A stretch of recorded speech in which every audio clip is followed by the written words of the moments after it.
Hello dear students, तो आइए बेटा आज के इस वीडियो में हम समझेंगे एंटीना के बारे में। क्लियर है? तो देखिए बेटा, एंटीना क्या है? एक ऐसा मेटेलिक ऑब्जेक्ट जो कि इलेक्ट्रोमैग्नेटिक रेडिएशंस को इलेक्ट्रोमैग्नेटिक वेव्स को या तो ट्रांसमिट करने का काम करता है या उनको रिसीव करने का काम करता है, तो उसे हम बोलते हैं बेटा एंटीना।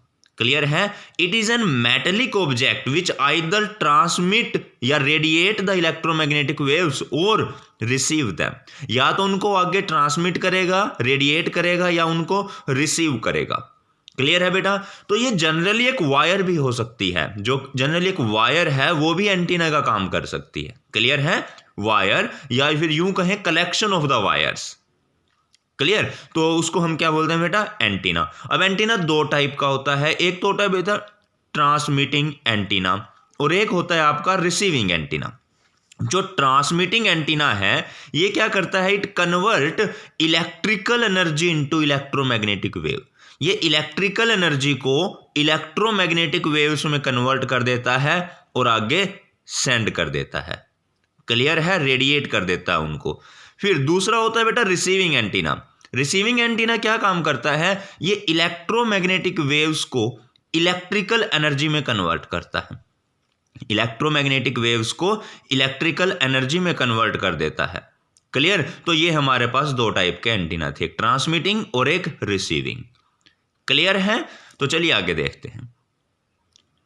अच्छा, आगे देखिए बेटा, एंटीना को फर्दर और दो तरीकों में डिवाइड किया जा सकता है उनकी लेंथ के बेस पे, that is hertz antenna and Markovnikov antenna. देखिए बेटा, हर्ट्ज एंटीना वो एंटीना है जो कि जिसकी लेंथ रेडिएशन की वेवलेंथ से आधी होती है। क्लियर है? लेंथ उसकी कितनी होगी? रेडिएशन की वेवलेंथ से आधी। मान लीजिए एक एंटीना को कुछ रेडिएशन ट्रांसमिट करनी है या रेडिएशन रिसीव करनी है और उसकी लेंथ उन रेडिएशन की वेवलेंथ से आधी है, तो हम क्या कहेंगे उस एंटीना को? Hertz antenna. क्लियर है? ये एंटीना ग्राउंडेड नहीं होता। फिर नेक्स्ट आता है बेटा आपका मार्कोनी एंटीना। अब मार्कोनी एंटीना क्या है बेटा? एक ऐसा स्ट्रेट कंडक्टर जिसकी लेंथ रेडिएशंस की वेवलेंथ का 1/4 होती है, λ/4। इसकी लेंथ कितनी होती है? λ/4। तो उस एंटीना को बोलते हैं मार्कोनी एंटीना। क्लियर है? हर्ट्ज एंटीना और ये है अपना मार्कोनी एंटीना। अच्छा, अब फर्दर और दो टाइप्स अलग से हम इसको में डिवाइड कर सकते हैं, इसको इनकी शेप के बेस पे या इनके नेचर के बेस पे, that is dipole antenna and dish type antenna. देखिए, ये एंटीना आपका है बेटा डाइपोल एंटीना। डाइपोल एंटीना क्या होता है? जो कि रेडियो वेव्स को सेंड करता है इन ऑल द डायरेक्शंस।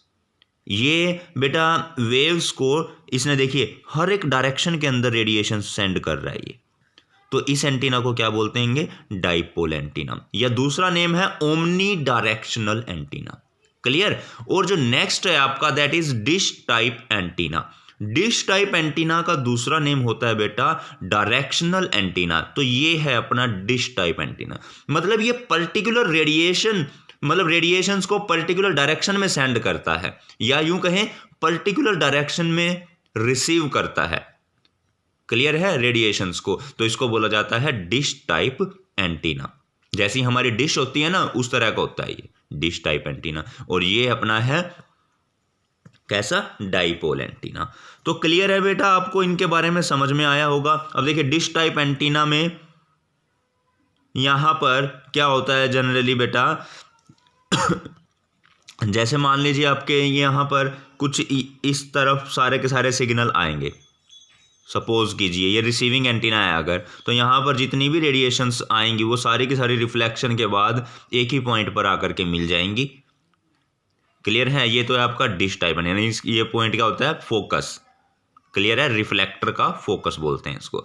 तो इसका काम जनरली देखिए वही है, एक ही डायरेक्शन में या तो सिग्नल को सेंड करेगा या पर्टिकुलर डायरेक्शन से सिग्नल को रिसीव करेगा, बस।